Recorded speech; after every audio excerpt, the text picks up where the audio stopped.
All right, thank you folks for waiting. I'm going to let a few of the attendees start flooding in here. While we're doing that, I wanted to welcome the folks that are coming in. This is now, God, it's hard to believe, June 2022. And at Management One, we always try to deliver educational resources to you that are relevant and timely. And I think this topic certainly fits that bill. So we wanted to invite on Mr. Paul Erickson from Management One and Sara Burks of the Boutique Hub to discuss a little bit about some of the spin that you're seeing in the media and some of the facts that we're seeing in the data. Before I get to that though, I'm going to let a few more attendees come in here and just let you folks know that this is a live session. We will be taking questions toward the end. So please, down at the bottom of your screen there, use the Q&A portion and send us some questions. Send us what you're thinking. If there's something that really resonates in the content, we're happy to elaborate on it. So please use the Q&A. And without further ado, I will turn it over to Mr. Paul Erickson. Well, thanks, Nico. And by the way, is it not true that Nico Cabral is the best host of any webinar you've ever been on? I mean, let's give it a little round of applause for. Yeah, I know. But by the way, that's $50 I just made there, Sara. So. Hello, everybody. This is Paul Erickson. I think we're going to have fun for the next 45 minutes, Sara. It is my absolute distinct pleasure to share the stage today with my very, very good friend, Sara Burks, who's not only an amazing retail person, and she's I think you're director of education at Boutique, if I'm not mistaken. Yes. Yeah. But also, I think much more importantly, I think that Sara would agree, is she is the mother of Bridie and Lainey Burks, who are and I think I'm going to read this right, the WIAA 4x200 relay champions this past weekend for Lancaster High School in Lancaster, Wisconsin. That's pretty damn awesome. Okay, let's give it up for the two girls, which, by the way, and also Bridie, she's gonna love this, is heading to Idaho State. So on a scholarship for basketball. How about that for me remembering all this, huh? You're great. Yes, I love it. Thank you very much. Well, you should be pretty darn proud of those girls, I think. Oh, we are. Yeah. Okay, let's talk about Mark Weiss had this great line the other day in a meeting, and he said, we have an oversupply of pundits selling newspapers, blogs, and TV ratings right now about our economy. It's, they're citing I guess they would call it the perfect storm, which is inflation, declining stock markets, war in Ukraine, a little bit of a bumpy consumer confidence ratio right now. And I think that the reason why we're getting together, Sara, is that let's bring some facts into all of this and not let everybody panic too much. I think everybody needs to just calm down a little bit. Absolutely. I love the title, The Sky is Not Falling. So, we can get our head wrapped around fear and just put ourselves in a box with anything, right? And the news kind of wants that's their vibe. It seems like, we need a little bit more Anne Murray in our daily lives. If anybody's an Anne Murray fan, that whole sure could use a little good news today. That was her big hit back in the 80s or 90s. And I love that. And I feel like, if we want to get down on ourselves or feel bad about our lives, just turn on the television, turn on the news. But the reality is what we want to talk about today. And so I was so excited you guys invited me on here to talk about this and shed some light on what's really happening for our independent retailers. And, the sky is not falling. There's a lot of opportunity out there. Well, I think bad news sells. I think, bad news is what really does sell. It gets ratings, it sells newspapers, it's much more so than good news. You would think it would be the opposite, but it's not true. Right. And so I think we listen to all these negatives, and I think it's really important that we kind of throw a little bit of cold water on that, and let's deal with some facts. So I'm going to start out by just quoting some absolute facts that are going around right now in our economy and in retail in general. First of all, we have a very strong labor market. I think any of the retailers that are on this call will agree with that. It's hard to find people, and when you do, you have to pay them more. There's still a lot of savings that were accrued during the pandemic that's sitting out there. Quite frankly, one of our issues that we're looking at, inflation, is not being caused because of there's a coming recession. Our inflation right now is being caused because there's too much money chasing too few goods. That doesn't sound like a depression to me. I mean, in April, in the country, aggregate retail sales were up 8.7% against April of 2021. And interestingly enough, if you look at the statistics, in April of 2021, consumer confidence was at a high of a 115. And this year, in April 2022, consumer confidence actually dropped to 107. So we have a somewhat, still strong, but a somewhat declining consumer confidence, yet sales spiked at over 9%, which I think, to me, it means that sometimes we can confuse consumer confidence with consumer consumption. People are still buying.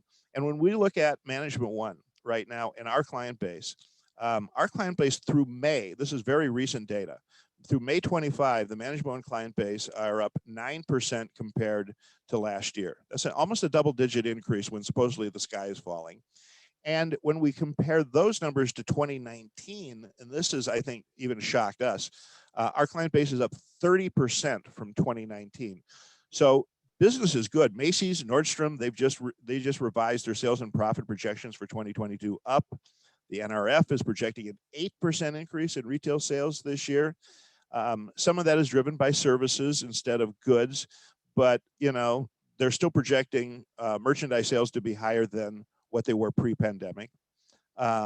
We all saw the big headlines, I think, Sarah, and you saw that too. I think we spoke about this last week about Walmart and Target. It hit a speed bump on their stock price because, and this was an amazing number. And being in inventory, we're going to talk a little bit about inventory control too over the next 40 minutes. But Walmart inventory was 34% up last month over a year ago, and Target's inventory was 43% up. Now, those are high percentages, but when you consider how much inventory those large corporations carry, that was a cumulative of a $62 billion increase in unsold inventory. Now, how did that happen? Because that had nothing to do with consumer demand. That just had, I think, and what the consensus was that Walmart and Target panicked. They didn't think they were going to be able to get merchandise. And it's amazing to me that these two companies would do that. But I think emotion and panic are universal. And even the big guys can make mistakes like that. And right now, and one last thing I'm going to say, and then I'm going to turn it over to you to share your insights too. But one of the most important, I think, metrics in terms of the health of economy is what we deal with all the time at Management One, which is what we call a stock to sales ratio. And for those on the call that are not a client of Management One or are not familiar with that concept, it is one of the, maybe the most important concept in terms of how business is going. How much inventory do you carry and how much sales is it producing? And within Management One, we're seeing stock to sales ratios, the ratio of the inventory to what is being sold, actually lower this year than it was last year. So inventory is speeding up in terms of its turnover and how fast our clients are selling it. And that's the same thing that we're seeing nationally. So despite all the gloom and worry and the sky is falling, every economic indicator that we're looking at right now within Management One says a completely different story. Yeah. Well, I just got to give you guys a plug though, because I think that is fantastic news. And I don't doubt that at all. I'm seeing that from our Boutique Hub members that are working with Management One. But I think that is that takes your hat off to you guys, because you're putting these stores in this position, right? Like wealth is knowledge, and they're making really solid decisions on what they're investing in for inventory, what classes they're focusing on, what classes they've let go. They've decided were not for them. And you guys are putting them in that position to see this growth and this faster sell through, which I think, we talked about this earlier, and I just did another session inside the Boutique Hub this morning, but the stores that are not focused on who their customer is and that have like we were talking, even Macy's and Target, that are overbought in very casual loungewear. They jumped on the bandwagon of the pandemic era. Everybody's going to stay at home. So everybody's going to need loungewear. And now if you go into their stores, their loungewear is laying on the floor. It's literally not even getting a hanger anymore. It's fallen off the hangers because it's it's stretched, it's grown, it's outgrown the hanger, and it's literally laying on the floor. And the staff's not even picking it up, right? Their sell-through on that is not going well. But at the same time, I don't think they paid as much attention to, they got more product in than they needed, all of these things. But the independent retailer and what you guys are doing and what we do inside the Boutique Hub is trying to make us, the buyer, the investor in the inventory, understand the purpose of those products, get them in front of your consumer, market them, get that sell through, that turnaround, stay focused on that inventory, not be so widespread across so many different classifications, inventory classes, that we're really targeting no one. And I feel like the stores that are being very successful and producing the numbers that you're talking about, I love that they're using the data, they're using the numbers that they're given and they're seeing in their sales reports and their traffic patterns, and they're making better decisions about their business accordingly. I couldn't agree more. I guess one way to put it is they're not making decisions based on this whole back and forth seesaw of these daily headlines, which are based on circumstantial evidence, which really doesn't apply to their world or your world, the people that are on this. You can build your own prosperity. Also, you can build your own recession. And the one thing I think that we often tell retailers is that when it comes to metrics and how to look at your business, retail business it's really complicated, actually. Yeah. And it's really never just one number that tells the story. I think that's really, really important. I'm gonna give you an example. So we did have a number of even though our overall client base sales are up, we did see a lot of our really good clients have somewhat flat sales this entire spring. And so when you look at just business based on LY numbers or last year numbers, I think too many retailers are dominated by that one number. Like, well, how do we do last year and how are we doing this year? But when we looked at our clients that are basically really good retailers and saw that their business was flat, when we looked a little further, we noticed something else that was going on, which was that their sell-throughs were absolutely excellent. Everything they were bringing in was blowing out of the store.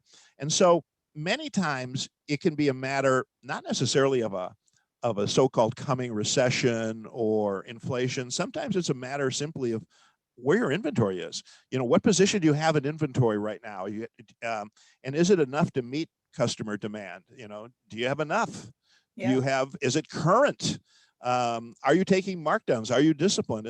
And this, I think we're getting into a little bit, which I think we really wanted to talk about this morning, which is, are you future-proofing your business? Yeah. In terms of not just listening to the pundits, but what are you doing right now, and what do you need to do or continue to do to make sure that you don't experience any kind of recession going forward? Yeah.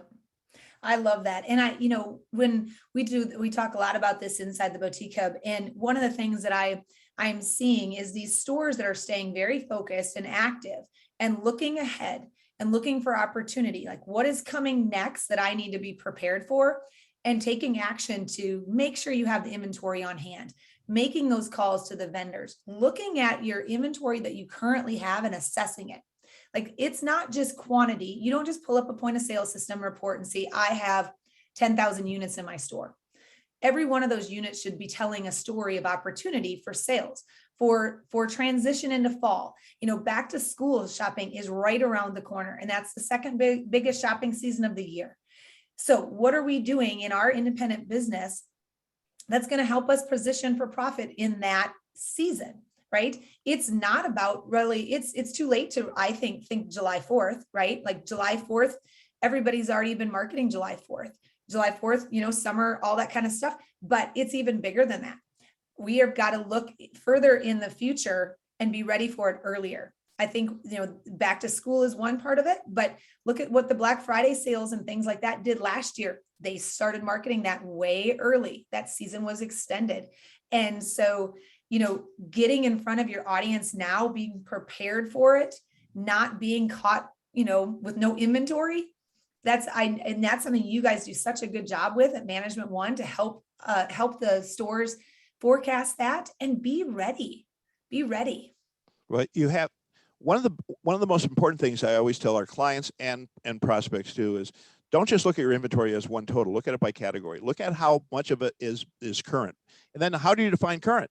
I mean, in our business, in the fashion business, current is essentially anything under 8 weeks old. And so the first thing I would do is run a report on your POS system and list everything that's been there for more than, say, 3 months. Let's start there. You know, anything that's been there for more than 3 months is not going to be sold. You may think it will, but it won't. And it's doing a disservice to you and your store and your customer. The customer knows your merchandise. You know, I often cite Zara as a great example of the fact that they turn their inventory every 6 weeks, and the average Zara customer shops their top customers shop their store 14 times a year. That's insane. That's coming in more than once a month. While for most boutique up stores, their good customers shop maybe 4 or 5 times a year. The difference is that there's too many retailers out there that hang on to inventory for too long, and they think it's going to sell, and it's not. And it creates an image that is not productive for them in terms of growing their business. We often think about growing our business as, you know, we have to have a great slick marketing campaign, or we need to do something online, or we need to get on Facebook, et cetera, et cetera. I look at it, I think those are all great things, but I look at it like, well, if you want your customer to come in more often, why don't you have the inventory sell quicker? And that's a matter, by the way, of planning, so that when they do come in, they're always seeing something new. So they're not seeing the same merchandise. And if you're sitting with 3 or 4 months worth of inventory in your store, then quite frankly, you are turning your customers off that they won't shop you as often. This is some of the best practices that I think we need to really drill into independent retailers today, because it's more important than ever.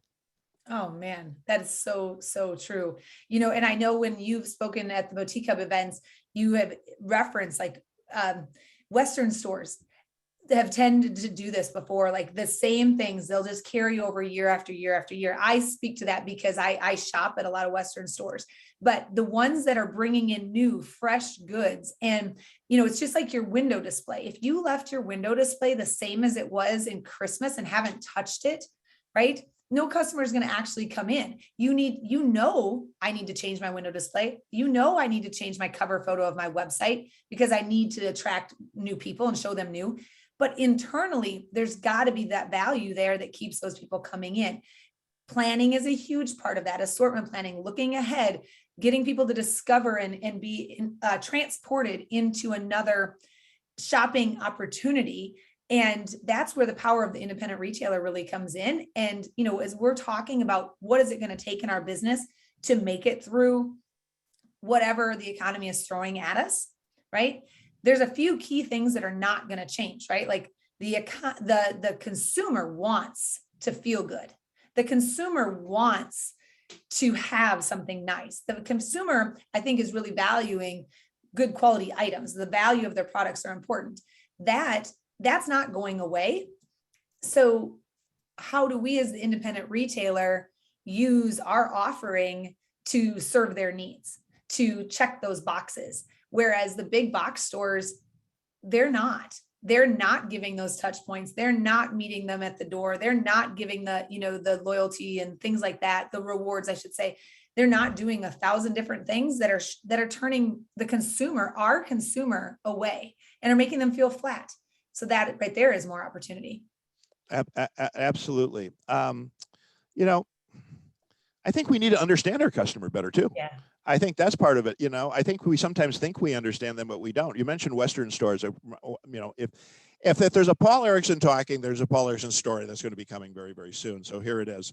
So I remember many years ago, I had a client in Texas. It was a Western store, and this guy was just amazing. And he was a really good retailer. And we're in a meeting, and I'm going to do the best Western accent I can. But he said, you know, Paul, I got up this morning, my wife was making coffee, and then she was going to go shopping. And I go, you're going to go shopping in that? And she goes, yeah. And he goes, what are you wearing? She goes, I just bought these sweatpants from Lululemon. He goes, Paul, my wife in Decatur, Texas is wearing sweatpants from Lululemon. She goes, and I go, well, David, what do you think about that? And he goes, I think we should have some in the store. So he wasn't going to be held captive to maybe the common narrative of what he should or should not carry. We need to think outside the box. We need to continually surprise our customers. When I talk, you know, I take another retailer, Costco.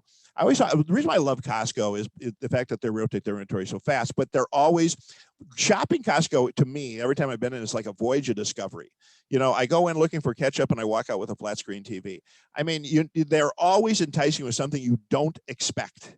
Yeah. And that kind of, look, it is, and I've said this before and I'm going to say it again, this idea of offering newness to the consumer and is really, really important because it's a psychological a part of being a human being. When we see something new in our lives, something different, we look at that as a way of rewarding us in some way. It actually triggers chemicals in our brain like dopamine that actually are chemicals of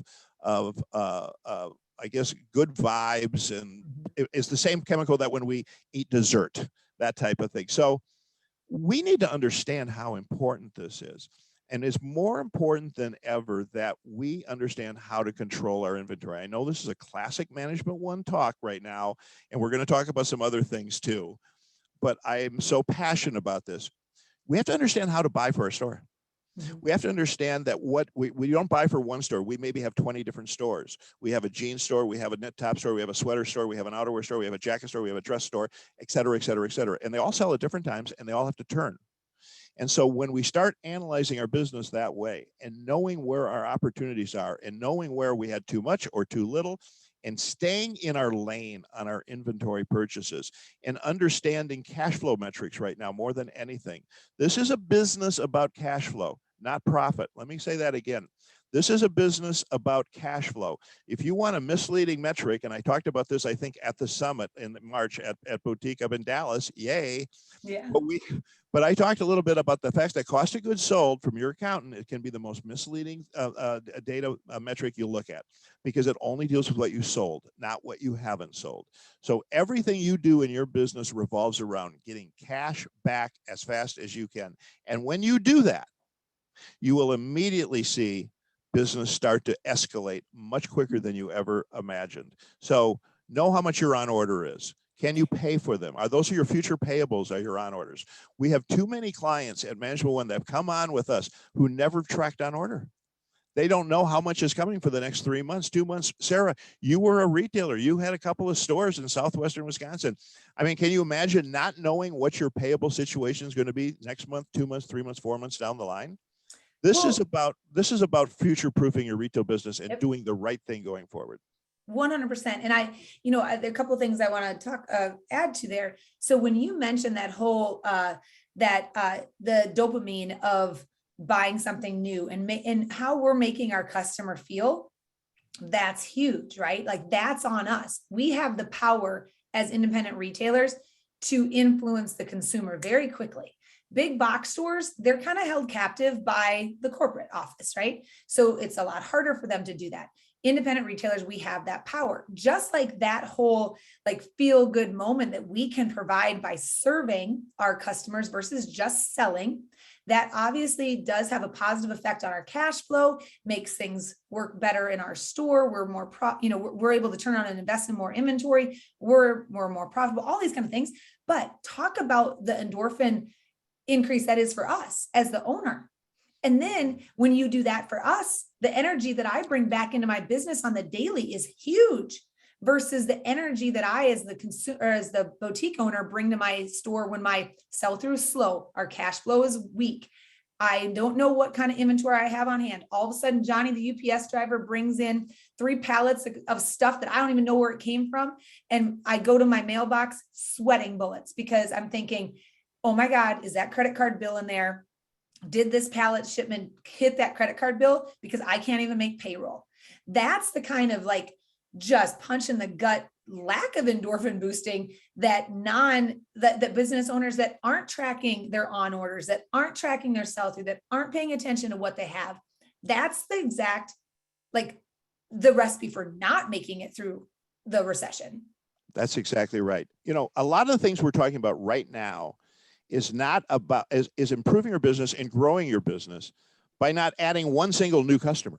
Yeah. It's maximizing the customers you have, maximizing when they come into your store, making sure they're always seeing something new all the time. And when something's not selling, please mark it down aggressively and get it out the door right away, because it's something that's going to take its place will probably sell better. We're not talking about how to add more business with new customers. We're talking about how to add business with the same existing traffic. One more thing that I don't talk enough about, and there is another metric that I think is really, really important today, and that's the dollar sales per transaction, which is essentially they should be measuring how much is each individual sale. It's like how much it goes out in every bag, if that makes sense to you, Sarah. So how much are you selling? Because if that should always be measured, because if you don't measure it, you can't improve it. That's number one. And number two is it should always be increasing, because what that means is you're taking your existing traffic and selling them more. It's highly sensitive to suggestive selling, and not enough of that is going on as well. I was just in a buckle store don't ask me why, it's a whole different story. But I was in a buckle store of all places, right? But they had, and it was in La Crosse, and they had a salesperson, a young lady who's 30 years old, who might be one of the best salespeople I have ever encountered in my life. She was suggestive selling. Here, you need this with that. She's running around the store. She's bringing things over. And I'm thinking, my God. So I immediately gave her name to Dale, by the way. But anyway, that's another story. But I go, if more boutiques had those kinds of people who understood how to add to that individual sale with the customer you have, I really believe our clients and retailers could increase their business 10, 20, 25% by just that alone. Yeah. Yeah. And I want to speak to those of you guys that are watching today that are e-commerce stores or have crossover, have brick and mortar and e-commerce. The same thing goes. And, there's that saying, we learned it in kindergarten, right? Everything we needed to know, we learned in kindergarten. Well, if you take your brain and turn on your shopping side of your brain and think, what do I expect as a shopper? And implement that back into your retail store, e-commerce, brick and mortar, pop-up, live selling, it doesn't matter. Your average cart value, what people are leaving with when they leave your store or check out on your website is going to increase, because you get sucked into it. You get sucked into it as the shopper everywhere you go. And, I use this example. I just did a session here inside the Boutique Hub an hour ago. And I used the example that if you go into the grocery store, and Paul, I talk about food and inventory, and I have a lot of relations with those, because I just think we've all been shopping for food our entire lives. So, but when you go into the aisle where the flour and the sugar and the cake goods are, that's basically your pantry aisle. If I were to outline my grocery store and put flour in the center aisle, vanilla on the outer side on the left, and, baking soda over by the milk in the cold section, would I cross sell a lot of that? No. But when I enter the pantry aisle, I call it the pantry aisle. Everything I pretty much need for my pantry is right there. My Crisco, my spray, my baking soda, baking powder, all the spices, everything. And I'm more apt to go in there to get the pound of sugar and then grab a couple other things, evaporated milk or whatever it is, because it's right there. And I'm like, oh yeah, I might want to do that. I'm going to buy this. But somehow, weirdly enough, when we go in and merchandise our e-commerce site or our brick and mortar, we have dresses over here. And on the opposite side of the store, we'll put accessories. And on the other side, we put shoes. And way over here, for those of you guys that may still sell nylons, they're on the opposite corner. Like, you think about it. Why would you do that? And then to even take this a whole nother step further, because we're talking about recession proofing your business. And when we talk about really getting ready for whatever might happen and streamlining our business, I like to talk about efficiencies. How many extra steps does it take me to run my butt off to go get the necklace, the shoes, the dress, the nylons, and the hat and the little belt, when I could just really legit grab. My consumer is satisfied because it's really only taken me 12 seconds to do all of that, versus her standing there weirdly in a dress that I'm saying, hold on, let me go get the shoes. Now, hold on, let me go get this. Hold on. And before I can say, hold on the second time, she's already in the dressing room taking it off. Or for you e-commerce people, she's put the dress in her cart. She has no idea that she's got to make 7 other clicks to find the necklace and the belt and the hat. So she leaves with the dress. And I think, Paul, you said this one time, we are not in business to sell one item at a time. That is not what retail is. If you didn't say it, I feel like you did, but I'm giving that to you because we are not in business to sell one item at a time. It's all about cross-selling and serving that customer. And that average order value is where we measure that. I'm not sure if I said that or not, but I will take credit for it. Okay. So, yeah, here's another exercise that I think, Sarah, is really good for anybody that's on this webinar. Walk outside your store, pretend it's empty, and then if you're going to start all over again, would it be exactly the way it is today?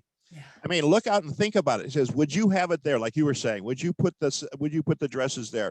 If you could do it over again, remember, the reason why, let's go back to your grocery store, which I really love. Why do grocery stores always have the milk in the back? Because people come to get milk and they make them go buy all the other stuff that they're more impulse buying. So when our store is 50% of your sales floor is not seen by the typical customer. The typical customer comes into a retail store and only really walks around 50% of your store, which is the first half, by the way. So how are you merchandising that first half? And would you do it again the way you're doing it now if you had the ability to start over? I think that is a really profound exercise because we get too caught up and we can see the trees, but we can't see the forest oftentimes in our business. So I think those are some really good things that always are important, but I think now more so than ever. I also want to talk about inflation. Yeah. Because inflation is affecting, our retail, independent retail today. Primarily, I think it's in several key areas. Payroll is one, obviously. Shipping is another area, which has really gone up. Vendor prices are going up. And it's easy for an economist to say, well, in times of inflation, the business passes those increased costs to the consumer. That is probably easier said than done, I think, for many, many retailers. And we feel like we're trapped into shrinking margins and more difficult for us to be profitable. And I do think that, and I do seminars on this, but I do think that a lot of retailers don't pay as much attention to how they price merchandise, how they do IMU. And the reason why I say that is simply when I ask retailers, how they price merchandise, they go, well, they have some formula. Like I double the price and add $1, or I do everything 2.5, or things like that. And, that's all fine and dandy, but there is a formula, by the way, that if they're interested, they can contact me or Management One on putting in your operating costs, your projected net profit, and what your markdowns are. And you put that in to a formula, and it'll say you have to achieve this much IMU to make money. And that's an eye-opening, by the way, formula, because you go, the reason why I'm struggling, the reason why right now is that I have to have more markup on my merchandise, but quite frankly, I'm scared to do it. And I also think they're going to compare prices. And so I just really, I'm kind of like caught in this, indecision. And there are so many places in a retail store where you can increase your markup that you don't think about. First of all, anything that's impulsive, small ticket items, anything like that near the register, that's easy. Jewelry, easy. I mean, and always think psychological price points when you're pricing. Don't let cost be the number one factor in how you price at retail. Think of the intrinsic value. But I think if you start to think differently about your pricing module, I really believe there's 2, 3, 4 points you can add to your bottom line just by doing that, and certainly keep ahead of inflation. Look, inflation's running 8% right now. I mean, at 8%, think about this, Sarah. At the 8% inflation, if your sales are up 7%, you're actually down a point. Yeah. Yeah. And the knowledge is so important. And the retailers that are just really winging it and just saying, well, we'll sell it, it'll eventually sell. And I think that's a decent markup. Or, well, I don't think our consumer is going to pay more than that. And, you're getting into that negative mindset and you're getting very stagnant. And, I said it before, but the businesses during the pandemic that stayed very relevant in front of their audience and really elaborated on their offering, right? It wasn't just, I'm offering you this black dress, right? Like I am showing you how to wear it. I'm styling it. I'm giving you this inspiration to go do things. And, there's education behind it. There's support behind it. There's quality confidence behind it, all of these kind of things. Those are the stores that really excelled during the pandemic and came out on top. The stores that are just kind of very like, I say this all the time, the willy-nilly, just like, making a decision, but no data behind it, no meaningful purpose behind it. And one of those things might be successful. Two of them might be okay. But overall, in the general broad, the scheme of things, especially with inflation the way it is, employment the way it is, all of those things, it's going to get really, really tight. And the other part about I struggle with when stores aren't analyzing those things is you don't know where you're winning and you don't know where you're losing. I have a question for you. Okay. Because you were a retailer, you have walked in their shoes. Mm-hmm. I think one of the most frustrating things in retail for most retailers, particularly right now, is finding good people. I think, that whole idea of how do you get good people is a universal challenge, probably from the beginning of time. And I know, Sarah, you had a really good, you never found it a problem to find good people when you were in business. But sometimes I think, and I ask retailers, okay, you're having a hard time finding good people. A, what are you paying them? And B, would you want to work for you? Right. You know what I mean? I mean, it's like, when you think about it, it's like at Management One, for example, and this gets into, okay, so I can go on and on and on about this. So you tell me to shut up whenever you want to, all right? But I think so many things in business and in life are counterintuitive. Let me give you a couple of examples. Number one is, if you have a strict return policy, they will sure as heck return it because you've created a deadline. If you take away the deadline, what has been proven is that your returns go down if you take away the deadline, because then there's no actual time that you would do it. And the longer it stays in your closet, the less likely you are to return it, things like that. I think that when it comes to finding employees and what you're offering, at Management One of the things that I think Mark Weiss, who's the founder of our company, has always believed in is that we are going to not have a vacation time or sick time in our company. I believe that if you need to take vacation, you'll be honest and you'll take the right amount, take time off. If you're sick, my God, don't come to work. So there's not going to be like a week or 2 weeks like that. When you take away that, it is, and I know retailers who've done the same thing. Also, and some of our larger retailers, St. Bernard in Dallas, Texas is a good example of that. Charlie Goyer, he took away all of that. And what he found is that when he took away a 2-week vacation time from his management people, they didn't take vacation. He literally had to go tell them, he goes, listen, why don't you take a few days off? Yeah. Because they feel guilty. So if you give them 2 weeks and then it goes away at the end, then they take them. Does that make sense to you? Yep. So I think that sometimes you have to think about how you're finding people in the respect of, would I want to work for me? Yeah. I can sum that up in our store. What we really did a good job of is getting to know the person that we were hiring. And, we had this thing, like, we don't want just a warm body. We don't want somebody to just take up space. We want whoever's here to feel empowered and excited about their job and feel like every little thing they do, whether they're the person dusting the baseboards, or they're the person hanging and steaming and inspecting the items, or they're the person having the $2,000 sales, whatever it is, everybody works together.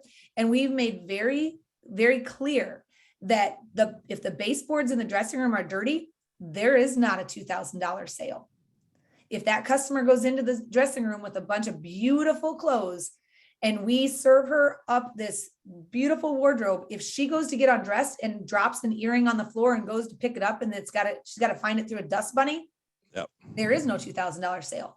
So that person dusting the baseboards is as important as the person selling the $2,000 pieces. So with that, like, everybody felt value. We found out what motivated every single one of those people. And you brought up Bridie and Lainey earlier, perfect examples. Two of my two daughters, 12 months, 12 days apart in age. I mean, you can't get much closer than that. Two completely different individuals when it comes to what motivates them, right? I can look at one just a little bit and tilt my head and she is jumping and like, what can I do, mom? What did I do? All this kind of stuff. I look at the other one, I tilt my head, doesn't even notice, right? Like, I can get very loud with my voice. She doesn't notice. Two very different kids, very close in age. My employees would be the same way. Like, what motivates this person? What motivates that person? What empowers her, right? How does she feel value? How does the other one feel value? So I think as we're talking about all of these ideas of where we're going to come out on top of all of this, getting to know your employees, they are a huge resource for you. They have so much knowledge of the in and outs of your business, what's working, what's not, what's selling, what's not moving, what are the customers complaining about, what signage is working, what's not, is the computer system set up properly, is there inefficiencies in our shipping and receiving? They have so much knowledge that you've got to say, bring it, tell it to me. I'm giving you the power and the voice to really move the needle in this business.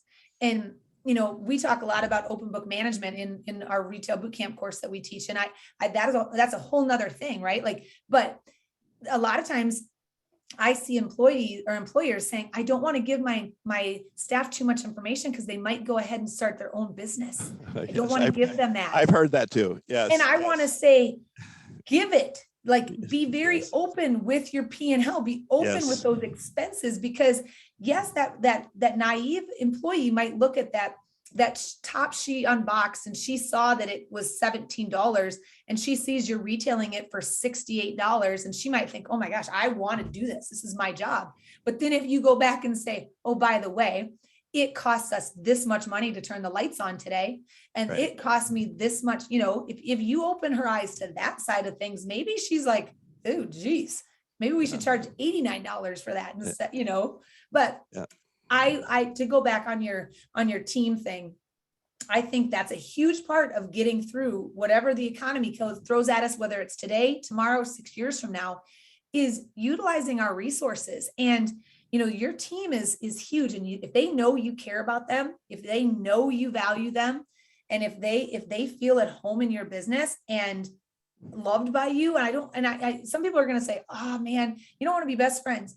No, you don't want to be best friends, but you damn sure want to know that, you know what, if you're having a bad day and you just can't bring your A game today, that I see that, I'm going to acknowledge it and we're going to talk through it. And it might be better for you to take the day off versus it's not the 80s and 90s where it's like, you know what, damn it, get in here, work hard, do this, this, and this, and then go home. I don't really, no emotional attachments. People are very emotional anymore. And you gotta live in their space. And that's a whole nother conversation, but. Well, we're getting towards the end because I promised Nico 45 minutes. So we're getting toward the end, but I always want one more comment. And I love those comments, Sarah, but one more comment, always look for employees. Yes. You are always looking for people, and if you just put an ad out, I think you might be disappointed a lot. I think when you go to a good restaurant and someone's waiting on you and she's outgoing, she's got the big personality, give her your card, say, hey, I'm looking for someone in my boutique. I think you'd like working there. Give me a call sometime. It's not just always go to the store. I mean, this is a little inside baseball between Sarah and I right now, but Dale should have went into the Buckle. He would have found that girl on his own. Yes. You know what I mean? He would have found that girl on his own if he just would have shopped. I am pro stealing employees. Okay. I will put it right now. Go find out what your competitor's doing and go and find out who the best people are and let's talk to them. So always be aggressive on that. Nico's smiling. He knows that I'm wrapping it up. Paul finally stops talking. I don't like when you stop talking because I love the words of wisdom. Paul, we can let you go for 2 hours and Sarah as well, but we do have a lot of questions in Q&A, so I definitely want to give a chance to answer some of these. Let the first one go to Sarah. I just got to run for just a second. I'll be right back. Okay. Let the first one go to Sarah. I'll be right back. Okay. I saw a question in there. What is your number one piece of advice for someone opening a brick and mortar this fall? Okay. So this is not necessarily just for somebody opening a store this fall, but I feel like I want to present this to you if you're just getting started, because one of the biggest mistakes I see with store owners is they get really excited about sourcing inventory, but they don't have a purpose behind that inventory, or they don't understand what that inventory is going to do for your customer. So as we are looking at getting products into our store, look at it through the lens of it's got to have a home, it's got to have a purpose. And really that way it helps you with the conversation with your customers. How are you going to market it, right? Like, where am I going to wear it? How's it going to work with this? How's A going to help sell B, or B going to help sell C? Those things. Be very mindful of your investments into your inventory, that everything you're bringing in should have a purpose. You should have an idea for it, not just that it's cute. The world is full of cute things. The world is full of cute things. So I could go on for a lot about a lot of other things, but my number one thing is be very mindful of your customer and what that customer is wanting when you're sourcing your inventory.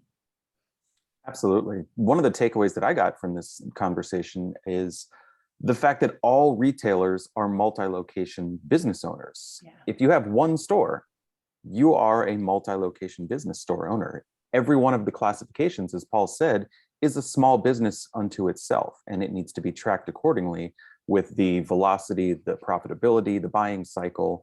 And then you factor in e-commerce and digital channels on top of that, and the myriad of data that you have to look at just compounds. And the reason I mentioned that is one of the comments here is, if we're already overwhelmed by trying to run all the tasks in a store, how do we have the time to do all of this? And it's tough. It's tough to carve out the hours in the day. And I think when you go into the team conversation that you were having with Paul there, you can delegate some of those tasks to your team. But at the end of the day, and that's one of the reasons Management One exists, you might want to think about outsourcing that to people that actually want to do that job. Retailers don't want to sit there and look at Excel spreadsheets for hours on end trying to spot opportunities. So it's a good idea to outsource the things that you don't want to focus on, whether you have a team member internally that can do it or an external party like Management One that's here to work just for the retailer themselves. I wanted to get to Deborah because she had two questions. So the first one is, since defining the customer base is a key factor post-pandemic, would you suggest doing a customer-based survey or a product-based survey or a hybrid? I'll take the first part of that because it actually is a marketing question. I would be very careful with surveys, number one, because consumers don't always enjoy receiving surveys. So if you do feel the need to put one out, make it very brief and to the point. Some retailers incentivize for surveys. You can do a post-purchase survey, which I think would go in the basket of hybrid. Richie Sainer actually put out an article in MR Magazine talking just about this very thing. And Deborah, when your question came in, I pulled that up. So I'm going to put that in chat for you to read because he speaks much more intelligently about surveys and the myriad of things that you look through and kind of the minutia of how to make it responsive for your customers. Your second question now is, do you have any ideas for a product mix for a hybrid bookstore / cafe? That one I will push to our panel. Sarah, do you want to take that one? Is that the question on the hybrid on a survey for? No, this one is, do you have ideas for a product mix for a hybrid bookstore / cafe? Yeah. Okay. So a hybrid mix, the bookstore / cafe. So people are going to come in and they're going to be able to enjoy their coffee and chat and find a book to read a book, have book clubs, that sort of thing. I'm assuming there would be like some board games and things like that in the mix of it all. Right. So, when I think about that, something else that I've seen an awful lot of is, are you going to open this up to pets? Will people be able to bring a dog in with them? If so, there's a great opportunity for the what do they call all the people that bought dogs during the pandemic? There's a word for that consumer. But anyway, people love to show off their pets and love to bring their dogs. If you're going to be able to come in and sit down and enjoy a cup of coffee with your doggy and at your feet, then dog products, that's a huge, huge thing. Health and well-being and the supplements, all of that. The health food to be able to add in, I think are great crossover items in a hybrid opportunity or hybrid store like that. Whatever you can do to keep the customer in your store as long as you can is a good thing. Because the longer this is what Starbucks started. Starbucks, the whole idea of Starbucks, which was, the most overpriced coffee on planet Earth, but they were absolutely a genius about merchandising their stores around keeping the consumer in there for as long as they can possibly be there. And I think that when you talk to large retailers, that's what they all want. They all want. So the more you can do that, the better. By the way, Sarah, the dog thing is, I think, right on the money. I just was in, Martin Patrick 3, which is one of the top men's and women's stores in the country, luxury stores here in Minneapolis, where I live. And I was just in there last week, and all of a sudden I saw two couples, very, well-to-do people with their dogs in the store. Mm-hmm. And I went to the salesperson and I said, "You allow dogs?" He goes, "Oh, of course." He goes, look at all the people who have dogs in this neighborhood. Yep. I mean, and I think that's something you'd almost say, you and your pets are welcome. Now, I mean, at some point you got to be a little careful, I think, on that. But I think those are the things that are thinking outside the box that I think are really, really good. And I love that idea of having, serving coffee with books or carrying books or carrying. This is kind of what we were talking about adding categories you normally wouldn't add. You wouldn't think about doing, trying some things like that. Absolutely. I also want to do one thing with Deborah's first question as far as the survey. One good thing about retail data, it's a survey unto itself. When you look at people buying products in your store, they're telling you exactly which categories in the store are working and which ones aren't. So there is a bit of customer response that you can get just out of your own retail data if you're looking at the right metrics. So let's switch it over to vendors, because there is a question here about vendors selling their own products and how do you price against that? Elaine was asking, I understand making markup, but when most vendors have their own websites and customers go on there, it looks like the store is taking a price advantage, and it might not look well when they see the vendor's price versus the marked up store price. So what is the answer to that? That could be a whole session unto itself. That could be a whole session unto itself. When I was talking about more markup, because it is important, by the way, let's all admit that we, 52% markup or 55% markup was, 1978 is calling and they want their markup back. I mean, there's no way with your overhead now that you can, some of these retailers that we talk to aren't taking enough IMU because they don't really look at it strategically. Of course, if you have vendors who are selling the same product that you're carrying in your store, you have to be pricing that, I think, at what they're pricing it at. We're not suggesting you price those items higher. That's where you have price transparency, where it's easily found somewhere else at a lower price. But that is for most boutiques, and Sarah, I want you to chime in here because you know this better than I do. For most if you are a shoe store, your ability to get a family-owned shoe store, your ability to get more IMU on product is limited, because the shoe business is a brand business. And it's easily found, those brands are easily found either on the brand's website or your competitor's website. And so there you have price transparency and it's more difficult. You can still do it on socks, on findings, things like that. But I think in a boutique, you have a lot more. Yeah. I think if we really, let's not get paranoid about this. I think that in most boutiques, right now, you have, I think, more than half your inventory you could probably get more markup on. Yep. If you really wanted to, if you really thought about it. And that could be anywhere from adding 50 cents to $5. But every little bit, remember this on IMU, that IMU goes, additional IMUs go right down to your bottom line. So if you can get a $3,000 more IMU a month, that adds $3,000 to your net profit, not your gross, your net. And so that's really, really important to understand that there's a huge benefit to this. If you just don't be paranoid about, you can't get any more markup on anything. Mm-hmm. Yeah. I just want to add an example that we had in our store, back, this would have been in the, price 2015, 16, Billabong was not everywhere. It wasn't in the buckle at the time. We got our hands on the Billabong line at our small boutique in rural Wisconsin, and it was huge. However, Billabong all came in pre-ticketed. They were very adamant about their ticketed price. Fine, that's no problem. But you know what happened when people came in to get Billabong? They bought plenty of other things, and that was on us. We made a big thing with our staff. We're like, if somebody's buying a Billabong t-shirt, please don't let them leave with just that t-shirt. It is on you that if they buy that Billabong t-shirt, it's almost like our loss leader coming in. Not that we took a loss on it, but we didn't have our big markup on it. That's not where we made our cash. We wanted to take the opportunity of the brand name, bringing the people into our store, and then upsell them on other things. And, we did all sorts of things with our staff on, training on that to make them aware of that opportunity. Right. So, and we did that in our merchandising.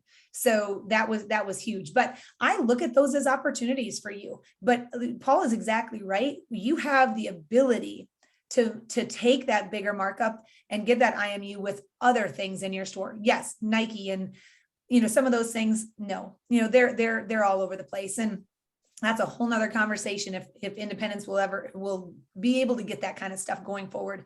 But I would just take those things when you get them that have a big name behind it, Levi's jeans, whatever it is. Yeah, be responsible with it, but train your staff as that's an opportunity to cross-sell. My favorite story, and I'm going to do it really quick because I told this story at the Boutique Hub Summit, so I'm not going to say but it's an important story, and it's about my idiot son. So, we were at a wedding in Ireland. You know the story, Sarah, right? He forgets his shirt and tie. I mean, the kid's going to be in the wedding, and he flies all the way to Ireland, and he forgets his shirt and tie for the wedding which he's in. So we have to go to a store. We buy the shirt, buy the tie. We're ringing it up, and I look at the salesperson. I go, by the way, I didn't even ask. How much is the tie? And he goes, 18 pounds. It was in Northern Ireland. I go, 18 pounds, that's a stupid price. The kid looks at me like I'm the ugly American. I'm going to complain it's too expensive. And I go, it's too low. Why would you price it 18? Why not 19, 19.50? He didn't understand what I was saying. He goes, nobody's comparing price on ties. Nobody's going online and looking at ties. You could have priced it 22, but let's say you want to keep it under 20. This is the way they have to think. Yes, there's lots of things that you can, because of price transparency, you cannot price more.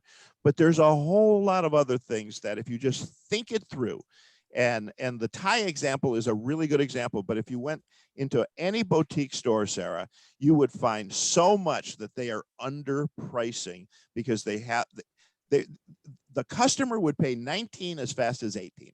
Yeah. Not one customer would stop at would say, well, if it was 18, I'd buy it, not 19. They have to think that way. That's the way they have to think. And if they do, they will be surprised at how much more they can make. A $500,000 boutique store, if you add just 3 points, which is easily done, 3 points is $15,000 they add to their bottom line. $15,000. That's just by getting a little more markup. That's all. Mm-hmm. I think it goes to your earlier point that you're not in the business of selling that one vendor product. You don't just sell a Billabong t-shirt, you sell a style. People come into boutiques for that style. They come in for your specific voice that you're giving them. Sarah, I did want to do one thing really quick because I saw that one person was asking, where on the Boutique Hub can we chat about this type of analysis? So I wanted to make sure if it's okay with you to put your email address in chat and let folks know that they can contact you. There's so much good information and conversations going on in the Boutique Hub every single day that I definitely encourage folks to do that. Yeah, please do so. I did message her back, and we have modules inside our training library that Management One has contributed to as well, but there's videos in there, worksheets, checklists, things like that inside the inventory management and buying module that I think would be helpful. But Nico, can we touch on one before we run out of time? Certainly. An anonymous attendee, I think it's the same person, said, what do you think of overall consumers' perspective on passing on the credit card fees to them? Yep. I think that is a huge thing, and I would love to answer that. Please. In this day and age, we came off of the pandemic, the cash free society. Nobody wants to take cash. Okay. So now we're pushing people to, PayPal spending or whatever it is, a Venmo me or credit cards, right? Alternative payment solutions, whatever it is. But nonetheless, there's a fee with every single one of those things. Do I think it's fair to pass that on to the consumer? I don't for this reason. Because in the probably 6 years that I've been consulting and working with stores, I have never once found a store that has their spending in check enough to take the easy way out to pass that 3.5% on to the consumer just because it's a credit card fee. If you're running let's say $300,000 business, right? You're bringing in $300,000 in the year, and every single one of those sales is on a credit card. That's over $10,000 in fees. Okay, that seems like a lot, but if you can look at your expense spending and look at all your P&L and your balance sheet and tell me that there is not room inside there to cut out $5,000, $3,000, $300, whatever it is. If you can't do that and you're running the most lean business ever, and you still want to add that 3.5 onto your customer at the point of checkout and give them a bill for that, and say, have you checked your pricing strategy? But do all of those things, please, before you hand me a bill for an extra 3.5% on the credit card that I've been told by everybody else that I need to use, or that works for me personally to use to shop in your store. I couldn't agree more. People, nobody carries cash anymore. And for somebody, if a retailer, which I've never seen happen, by the way, but if a retailer said, if you use a credit card to buy this suit, I'm going to add 3% to the fee. If you pay cash for $1,000, then you'll save I would be completely offended and irritated by that. I just think that there is, like Sarah said, there are so many other ways you can get that 3% back besides there. I think it's the easy way out for the business owner. And to me, I just don't, I want that business owner to go the extra mile before they just dump it back onto my plate. And that's my 2 cents. Don't make it harder for them to buy.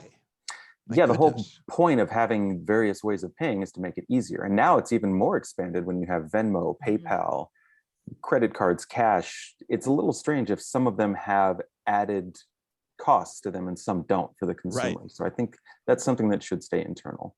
Right. Yeah. And I think that question is great. And I know that I appreciate you asking it, whoever you are on the anonymous attendee. I really appreciate you asking it, because I know that there's probably 30 other people on this call that have thought the exact same thing that just did not ask.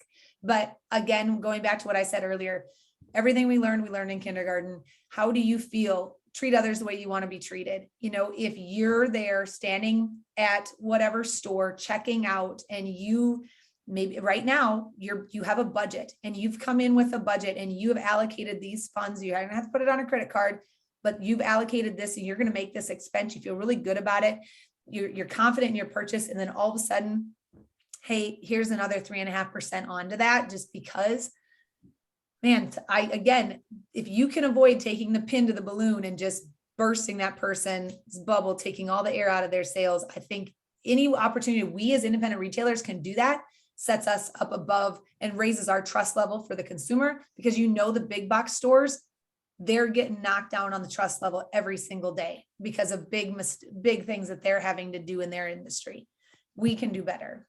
Plus, you're penalizing the consumer for using a credit card when every study has shown that if you use a credit card, they buy more. Yeah. That's been true in the restaurant industry. That's why there's not any restaurants, I think, around at all that don't take credit cards today, because they found out that if you are unable to pay by a credit card, not cash or check, that you'll buy that second bottle of wine, or you'll get dessert, or you'll do something a little bit more than if you had to pay cash, you wouldn't do. So that's been proven. So it's been proven that credit cards actually enhance your ability to add on sales. So. Absolutely. Nika, do we have time for one more question? If you're looking at the one with digitally native brands, or are you looking at the other? Oh, nope. I didn't see that one. I saw the Rita Phillips one. Sorry. No, we can answer Rita's for sure, because I think that one's more of a quick one. We touched on it briefly in the beginning. I want to be mindful of your time though, Sarah. So if you're okay answering one more, please. Sure. Yeah. So Rita, we talked about it a little bit earlier, but with gas prices and inflation, we are told that Target is way over inventoried. What's your thoughts for folks holding back on spending? So when you say, what's your thoughts for folks holding back on spending? I guess I want to go back and say, the articles that I have read recently and who I've been talking to, when we're saying that Target and Macy's and things are over inventoried in certain classifications, from what I understand is they went all in on certain inventory classifications during the pandemic, that now the demand has dropped and they have excess inventory there. Going back to what Paul said, when you see, and Nico mentioned this earlier on the call I was on last hour, when you see an issue, like when the flags are starting to be raised, like, hey, we need to look at this. This class isn't working. It's not selling as fast as we should. We've got more inventory than demand. We need to get aggressive quickly. And so I don't think it's as much, Rita, with some of those classes of inventory that are over inventoried in a Target, like again, the loungewear laying on the floor. It's not a matter of the consumer not buying loungewear right now or not buying athleisure wear. It's that they just bought in more than they needed, and the quality of those items speak for themselves. And that's why I think they're on the floor. Yep. Really quickly, I did want to touch on this final question from, again, anonymous attendee. It says, there are digitally native brands building stores. You think of like the Warby Parkers of the world. So what does that mean for the value of online only stores? As a boutique, can I diversify from online to a mix? I think that really speaks again to your audience. I don't see a distinction really, especially the lines have blurred so much now post-pandemic that if you're online only, I don't think that should compel you to open a brick and mortar store. I think your community relationship where you would want to open this brick and mortar store, that's really the indicating factor. If you can do business as an online only store and you're profitable and you're successful, fantastic. I don't see why you would have to open a brick and retail store.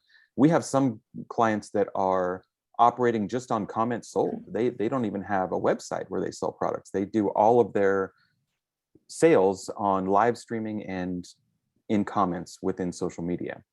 Now, that being said, if you are a successful online store and you're profitable and you want to get into brick and mortar, absolutely. I think the community value for brick and mortar stores on Main Street is such a huge benefit. And the power that you have over the consumers in that community is so much stronger. The connection that you build is so much stronger than the Walmarts and the Targets and the Amazons of the world. I think that's one of the biggest strengths for independent retailers. So I don't really think that you would look at it as one is better than the other. They both have their value, and it's really on you as a business owner. Are you willing to take on that challenge? Let me add this too, Nico.